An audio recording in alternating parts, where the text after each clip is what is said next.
O ex-presidente da República, Fernando Henrique Cardoso, Senado, foi o ministro da Fazenda à época do lançamento do Plano Real. Neves, meus companheiros de mesa aqui presentes, senhoras, senhores aqui presentes, parlamentares, amigos todos.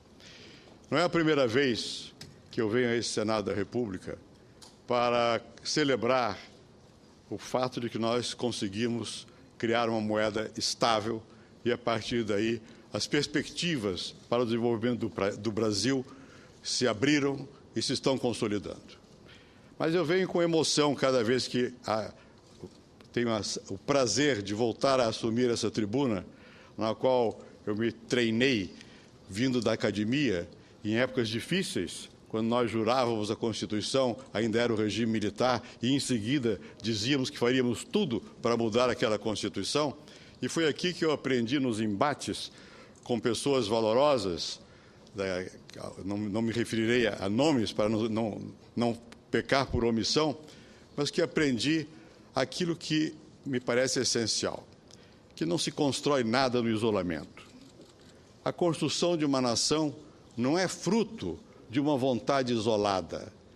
Ela é um trabalho de orivesaria e que requer uma convergência de esforços. E foi isso que nós fizemos quando nos tocou o momento de enfrentar a questão da inflação. Nós não viemos do zero. Os planos anteriores ensinaram.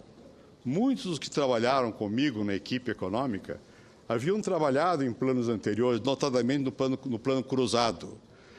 E a história não se faz a partir do zero. Ela vai se construindo, vai se refazendo, vai se remodelando e requer uma certa humildade para entender o que já foi feito, por que se errou, onde se acertou, como reatar os fios, como continuar e como levar adiante. Devo dizer que para mim foi uma surpresa enorme, quando eu era ministro de Relações Exteriores, ter sido indicado pelo presidente Itamar Franco para o Ministério da Fazenda. Foi mais que uma surpresa, foi quase que um susto, porque, na verdade, àquela altura, ser deslocado do Ministério das Relações Exteriores, onde eu tinha alguma familiaridade com os temas, para enfrentar uma situação econômica, eu era o 4º ministro em 7 meses, era mais que uma aventura, era uma condenação ao fracasso. E o presidente Itamar teve a intuição de que talvez fosse o momento de colocar alguém que, embora não economista, pudesse convencer os outros, primeiro os próprios economistas, depois ao Congresso e depois ao país, de que haveria um caminho. E devo dizer que se não fosse a permanente atitude do presidente Itamar de apoio ao que eu estava fazendo, eu não poderia fazer. Na verdade, quando se tem que tomar decisões que afetam o conjunto do país, ou se tem um presidente que dá força, ou é muito difícil caminhar. O presidente Itamar deu força a tudo que eu havia proposto a partir das sugestões da equipe econômica e do diálogo permanente com o Brasil. Eu entendi, desde o primeiro momento, que o desafio era aquele mesmo. Me recordo que eu estava nos Estados Unidos, voltando do Japão, quando fui surpreendido por uma ligação telefônica do presidente Itamar, e que me perguntou se eu aceitaria ser ministro da Fazenda. Eu fiz tudo para que ele não mudasse o então ministro, que veio a ser senador mais tarde, Eliseu Rezende, porque eu acreditava que o ministro Eliseu Rezende estava fazendo um esforço para reconstruir as nossas finanças. O presidente Itamar me disse, eu vou conversar com ele, mas eu acho difícil. Eu retruquei, presidente, eu tinha intimidade com o presidente. Eu estou longe, não quero faltar à sua confiança, mas, por favor, mantenha o Eliseu. E recebi um recado do presidente Itamar, eu estava jantando na casa do então embaixador Sardenberg, eu recebi um recado mais tarde, por intermédio da esposa do embaixador Sardenberg, que o presidente da República não precisava mais falar comigo. Eu fui para o hotel feliz, porque, bom, continuo ministro da Fazenda. Acordei com a voz indignada da minha mulher, que disse que eu havia sido, na verdade, nomeado ministro da Fazenda pelo presidente Itamar Franco. E que ela não entendia por quê e como é que eu tinha sido louco de aceitar. Eu ainda tentei dizer que não tinha aceitado nada, ela não acreditou, até que mais tarde o secretário-geral do Ministério, que era o embaixador Lampreia, me telefonou e disse: ministro, o senhor agora é ministro da Fazenda. Bom, eu assim virei ministro da Fazenda. A primeira coisa que fiz foi, com humildade, chamar aqueles que eu acreditava que poderiam me ajudar. Chamei o Pedro Malan, que então era negociador da nossa dívida e era representante do Brasil, acredito que no Banco Mundial. Em seguida, chamei o Armínio Fraga, que estava por lá, que veio até mim, até a nossa representação na ONU, para conversar com ele. Nenhum dos dois pôde aceitar de vir ao Brasil trabalhar comigo. Malan fez uma concessão. Uma semana por mês, talvez viesse nos ajudar. Voltei no avião com, então, meu chefe de gabinete, que era o embaixador Sinésio, que era o chefe de gabinete do Ministério das Relações Exteriores, conversando com ele e formulando o discurso que faria. Que fiz? Cheguei ao Brasil e, no mesmo dia, recebi o Ministério da Fazenda. Aí tive ousadia. Eu disse: o Brasil tem 3 problemas principais. O primeiro é a inflação, o segundo é a inflação, o terceiro é a inflação, e nós vamos acabar com a inflação. Meu Deus, como? Como? Se os líderes não têm conhecimento das coisas, não têm ousadia e também não têm a humildade para saber que sozinhos não resolvem, não avançam. Minha primeira preocupação foi de criar uma equipe, um conjunto de pessoas que pudesse me ajudar, porque eu nunca tive a pretensão de saber tudo, porque não sabia. E, de fato, reunimos, não preciso mencionar, 2 ilustres membros dessa equipe estão aqui presentes, o Edmar Baixo e o Gustavo Franco, foram muitos outros, o André Lara Rezende, o Frites, o Pedro Malan, muitos outros colaboraram, era muita gente que ajudava, e nós levamos quase que num bunker, quase que no isolamento, tentando entender o que fazer, tateando, aproveitando a experiência que muitos já haviam tido de lidar com os problemas inflacionários e, ao mesmo tempo, fazendo uma pregação. Se algum papel eu tive, foi o papel de ser o porta-voz de um clamor que estava no Brasil. O Brasil não aguentava mais a imprevisibilidade gerada pela inflação. Se alguma participação mais ativa eu tive nesse processo, foi, primeiro, de manter sempre o presidente Itamar alinhado com aquilo que nós estávamos construindo. Segundo, fazer com que os meus colegas de governo no Ministério, e aqui haverá alguns que foram colegas meus naquela ocasião, que no Ministério entendessem do que se tratava. Terceiro, de que o Congresso Nacional também tivesse a necessária informação e consciência do desafio que nós estávamos enfrentando. Já foi mencionado aqui que eu vim inúmeras vezes ao Congresso. Eu tinha vantagem que era senador e que, portanto, enfrentava de peito aberto os meus companheiros do Senado, sem o temor que os ministros que não tinham, ao mesmo tempo, a posição política, eu havia sido líder do PMDB e do PSDB, tinha familiaridade com esse Congresso. Eu vinha frequentemente ao Congresso, à Câmara dos Deputados, ao Senado, às comissões, às reuniões, para defender um ponto de vista, para convencer o Congresso Nacional de que havia um caminho. E eu falava quase que diuturnamente na televisão, no rádio, com a imprensa do meu país, para preparar um caminho para que a população também fosse receptiva às transformações que nós iríamos começar a desencadear no país. E tomamos logo de início uma importante decisão. Ao invés de surpreendermos o país com medidas que apareciam no Diário Oficial, informando que a taxa de câmbio mudou, que a poupança foi confiscada, que a taxa de juros também mudou, nós iríamos dizer com antecipação o que iríamos fazer. Decisão difícil, porque não é tecnocrática. É uma decisão de confiança no país, de confiança da população. E eu devo lhes dizer, também com humildade, que nem sempre se pode fazer o que se vê com clareza como o melhor caminho. É preciso que o país esteja preparado para escutar. E nem sempre o país está disposto a escutar. Naquele momento, a situação era de tal desespero que a própria sociedade queria um novo caminho. ela estava com os ouvidos abertos ao novo caminho. E na implementação desse programa, nós, o tempo todo, procuramos ampliar os apoios. Eu fiz tudo o que podia, tudo, para convencer o Partido dos Trabalhadores que o meu objetivo era algo positivo para o país e que os trabalhadores, os mais pobres, seriam beneficiados.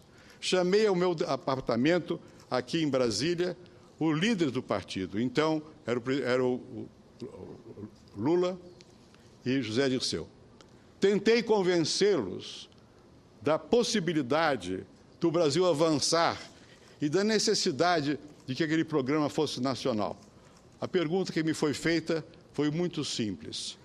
E você acha que o PSDB vai ter um candidato competitivo, capaz de ganhar do nosso candidato, que era o Lula? Eu disse com sinceridade, eu não creio. O PSDB, naquela altura, cogitava até de apoiar o próprio Lula. Eu disse, não creio. Eu não acreditava mesmo, que não era esse o meu objetivo. O objetivo era convencer que era bom para o Brasil e era preciso unir forças. Fracassei em convencer a liderança do principal partido de oposição naquele momento. Chamei todos os líderes sindicais, sem exceção. Vicentinho, Medeiros, todos ao meu gabinete. E explicava. Num dado momento, um deles me disse, mas isso quer dizer, com a URV, isso quer dizer que nós vamos ter a correção do nosso salário do dia a dia? Eu digo, é isso. Mas isso é o que nós sempre quisemos. Pois é, então por que não apoio? Eles entendiam e, não obstante, iam para a imprensa e diziam o contrário. Esse plano é de austeridade, mais uma vez a classe trabalhadora vai sentir o peso da repressão salarial, mais uma vez a reconstrução das finanças vai ser feita à custa do povo brasileiro. Era mentira. E sabiam que era mentira, porque eu expliquei no detalhe. Não é isso. Nós não vamos criar um programa que tenha como consequência jogar o peso do ajuste nos que menos podem, dos mais pobres. É o contrário. Os que não têm conta no banco não têm o reajuste automático dos seus valores, dos seus haveres. E a maioria dos trabalhadores e dos brasileiros não tem conta em banco. Nós vamos resolver essa questão por razões compreensíveis do jogo político, mas indesculpáveis do ponto de vista nacional. Não era possível obter o apoio. Mesmo assim, uma boa parcela da população se convenceu de que era chegado o momento de seguir adiante. Empresários, a própria mídia, e foi fundamental. Um programa complexo. Aquilo que foi terminado no dia 27 de fevereiro de 94, que foi a URV, era muito difícil de explicar. Unidade de valor. Muito difícil de explicar que era estável essa unidade de valor. E, não obstante, o povo entendeu. E nós tomamos uma outra decisão, na época ousada. Ao invés de decretar obrigatoriamente que todos passariam de uma moeda a outra, demos a opção. E sempre respeitamos a institucionalidade, as leis. Na feitura do Plano Real, foi importantíssimo a decisão que foi tomada de que nada seria feito em detrimento do ordenamento jurídico. É o único plano que não foi embargado. Agora mesmo o tribunal está para julgar uma decisão sobre planos e o Plano Real não está nessa situação porque não houve um desrespeito ao ordenamento estabelecido e nós confiamos em que as pessoas saberiam escolher qual era o melhor caminho. E, para nossa surpresa, em 2, 3 meses, o conjunto da economia nacional já tinha se mudado da moeda então vigente, que era o Cruzeiro Novo, para a URV, que no dia 1º de julho se transformara e se transformaria em real, uma moeda nova.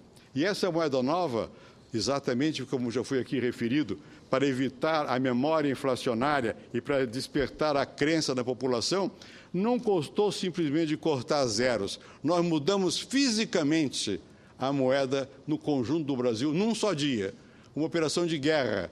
A feitura das novas moedas foi feita aproveitando as chapas antigas, os peixes antigos, e o presidente Itamar não gostava de peixe, porque acreditava que não dava sorte, e, não obstante, nós não tínhamos outras formas de fazer a nova moeda, e fizemos sem que a opinião soubesse, preparamos uma enorme quantidade de moedas e de bilhetes para, no mesmo dia, dizer ao Brasil, daqui por diante o Brasil é outro. Isso para quê? Para despertar confiança. O líder que não desperta confiança não é líder. O líder que não aponta o caminho não é líder. O líder que pensa que ele sozinho desperta confiança sem ter um apoio bastante tecido com outras forças da sociedade, tampouco é líder. O líder democrático, pode haver líder na ditadura que imponha, mas o líder democrático convence, explica, ouve. Tem que ter a humildade de ouvir para então poder construir uma relação de confiança. Isso foi o plano real. Foi uma construção política. Foi uma construção que nasce da democracia e que percebeu que o momento era da democracia e que, portanto, não haveria que fazer imposições, senão que haveria que fazer um apelo, um convencimento para que nós pudéssemos avançar. Mas o Plano Real não nasceu do zero. Foi sendo construído. Foi muito difícil, nós estávamos em moratória. Foi muito difícil romper com a moratória. Eu era líder do governo, tinha sido designado pelo presidente Itamar Franco e mantido pelo presidente Sarney. O dia que, pela manhã, o presidente Sarney me pediu que fosse ao Palácio Alvorada, juntamente com o líder do governo na Câmara, e fomos ao Alvorada, e o presidente Sarney nos disse que o Brasil iria entrar em moratória. E pediu que nós convocássemos os líderes para comunicar com antecipação, porque naquele mesmo dia haveria moratória. Eu ainda objetei ao presidente Sarney, na época, me recordo, presidente, moratória é algo muito dramático, muito difícil.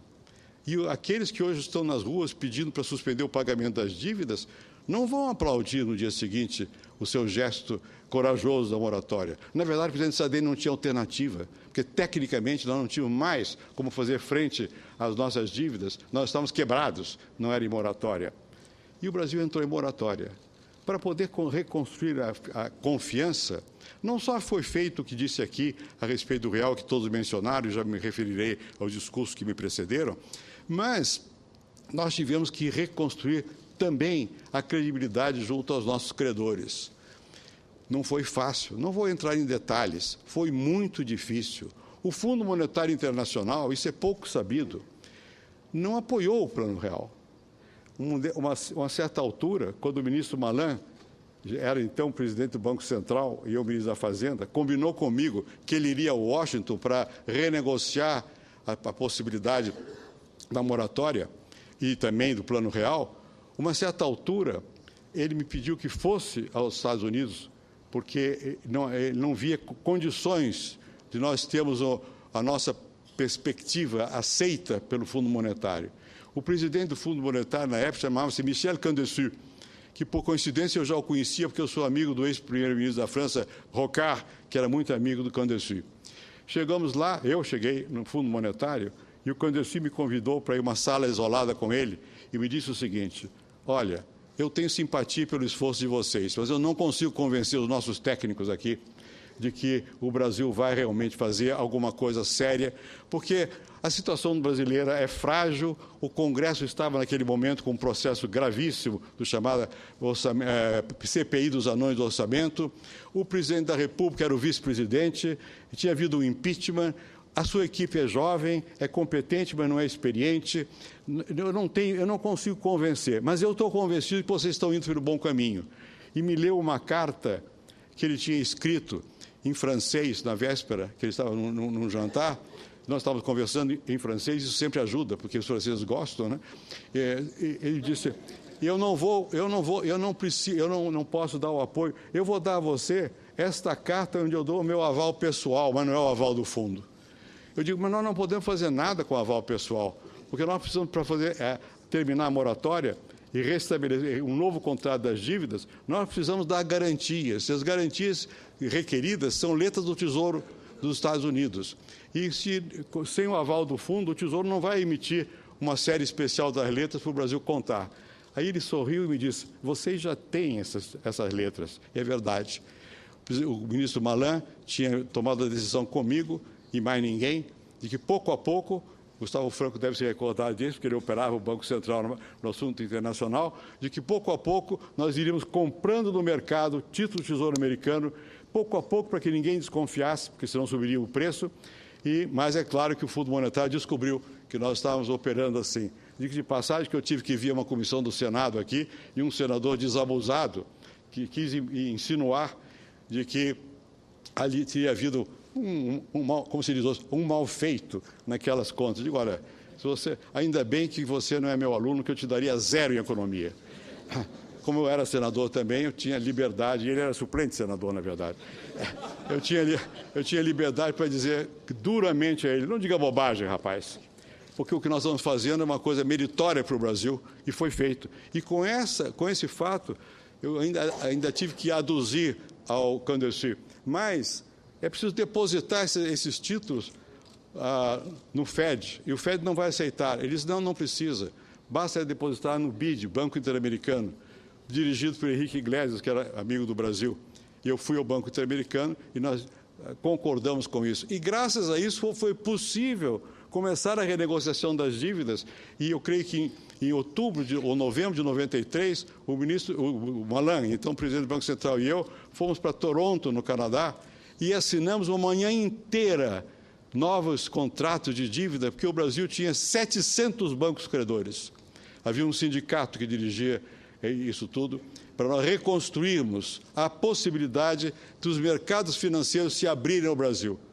Em suma, estou contando esse detalhe para mostrar que o Plano Real não foi simplesmente de um momento para o outro mostrar ao país, temos uma mágica, não foi, foi trabalho.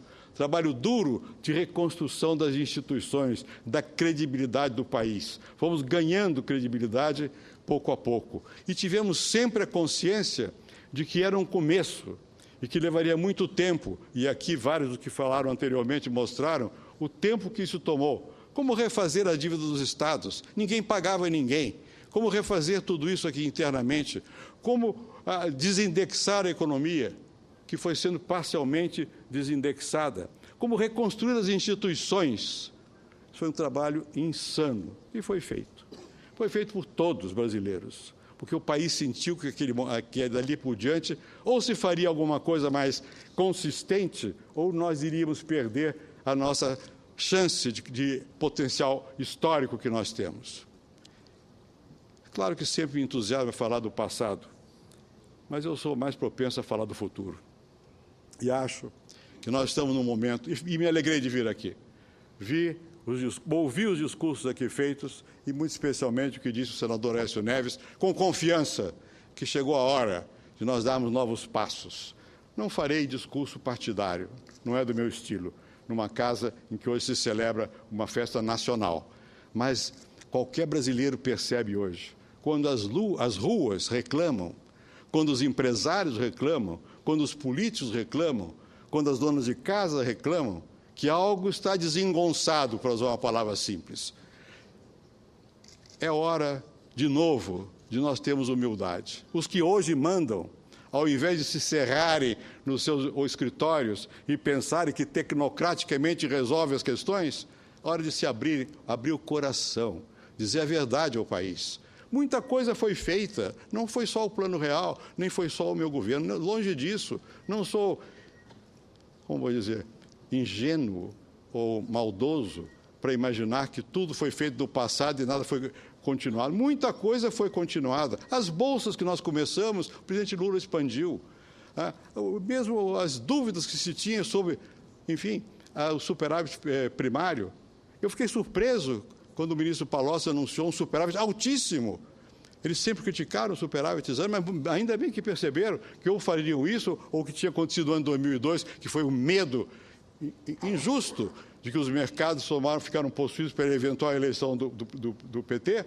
Eles perceberam que precisavam dar demonstrações, recriar a confiança. Foi feito, muita coisa foi feita, o Brasil avançou. O Brasil é hoje melhor do que quando eu deixei, como quando eu deixei era melhor do presidente anterior, como o presidente Sarney deixou também melhor do que o outro. O Brasil vai avançando, e é bom que avance, mas há momentos em que é preciso tomar novos rumos. Nós estamos chegando a um desses momentos.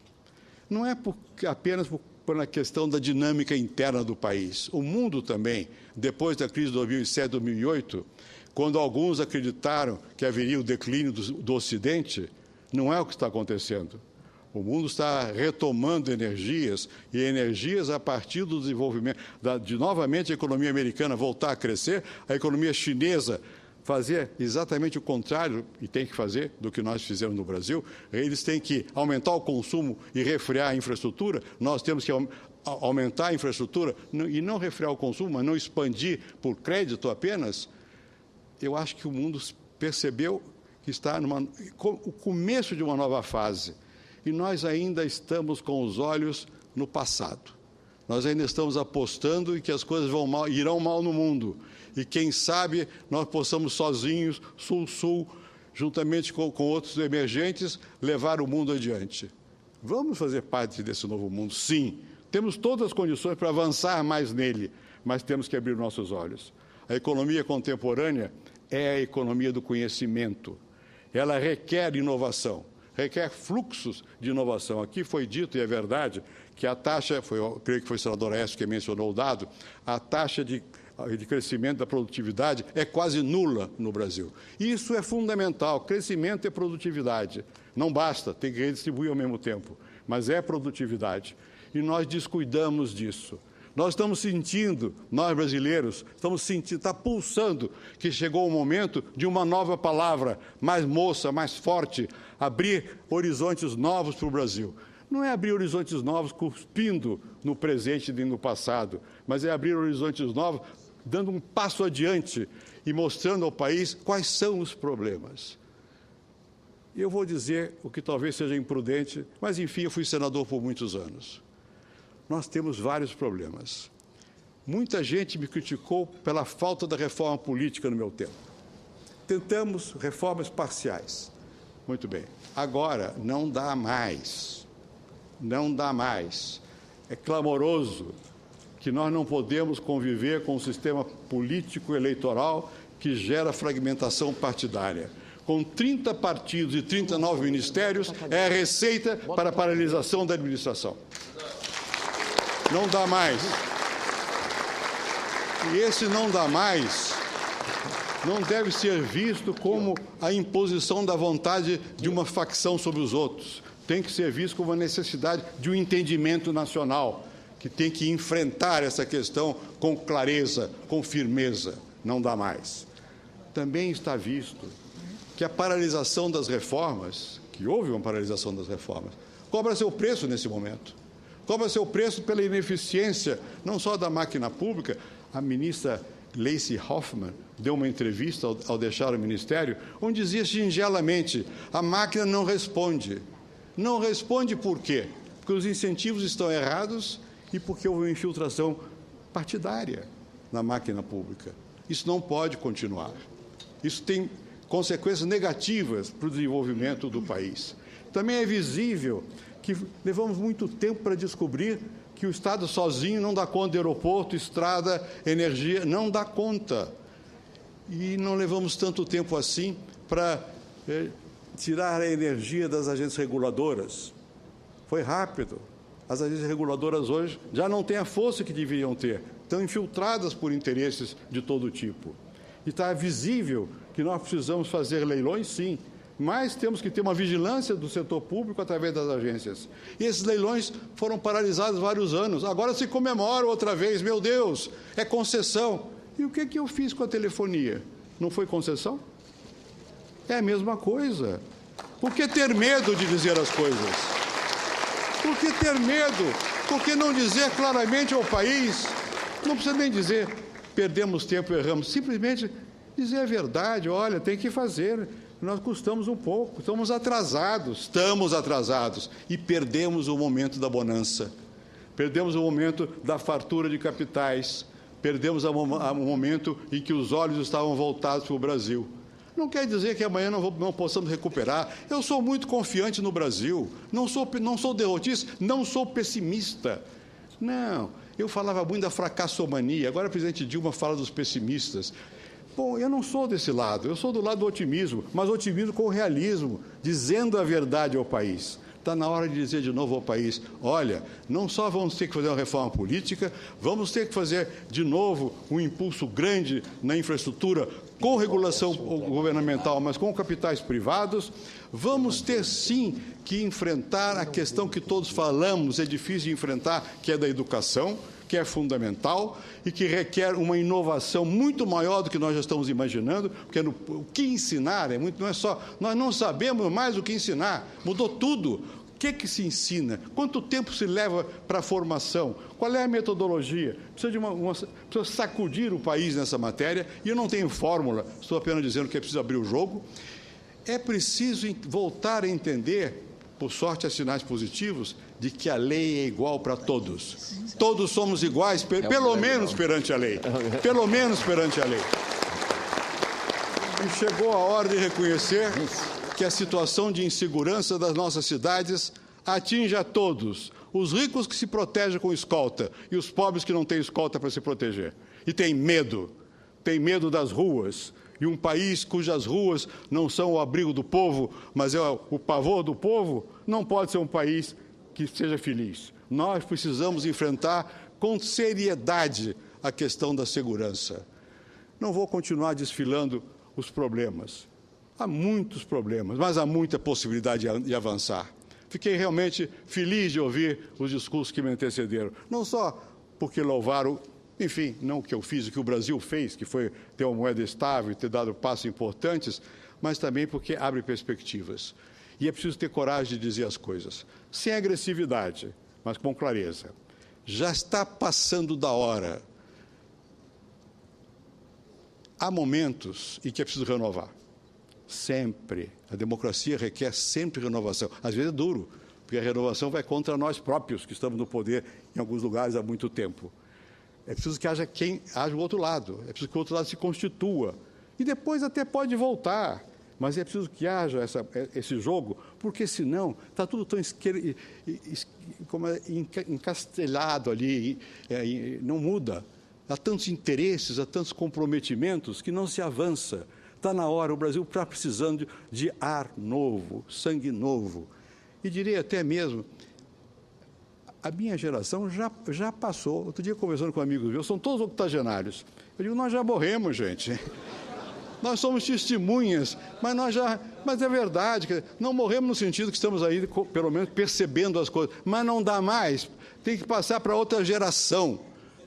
O Brasil tem muita gente jovem, nós temos que confiar mais nos jovens, abrir caminhos para os jovens e fazer com que esse entusiasmo avance mais. Entusiasmo, etimologicamente, é Deus na alma, no corpo. Precisa de entusiasmo, precisa ter aquele brilho, aquela eletricidade no ar, que as pessoas digam, eu acredito em você, vamos em frente, está na hora, senadores. Está na hora de mostrar ao Brasil, há caminhos, venham comigo que nós vamos continuar sendo um grande país, somos um grande país. A estabilidade foi apenas o começo, está no momento de um novo salto. Muito obrigado.